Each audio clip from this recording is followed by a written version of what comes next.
Hi.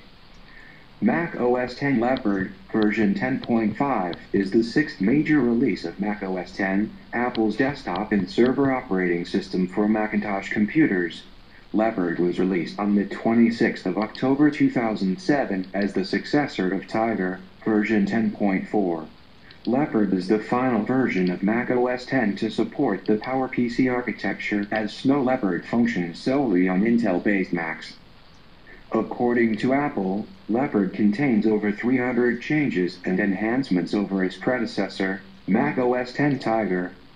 Leopard introduces a significantly revised desktop, with a redesigned dock, stacks, a semi-transparent menu bar, and an updated Finder that incorporates the CoverFlow visual navigation interface first seen in iTunes.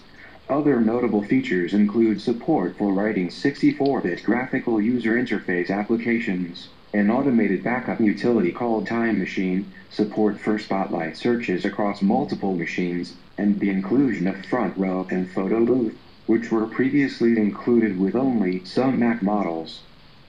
Spaces, an implementation of virtual desktops, individually called Spaces, allows multiple desktops per user, with certain applications and windows in each desktop.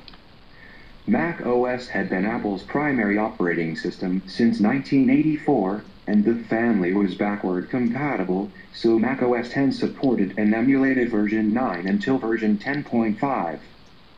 Mac OS X 10.5 not being able to support classic environment for many users represents a great disadvantage. It should also be noted that Leopard is a more demanding operating system and therefore needs more powerful processor, more memory and a stronger video card.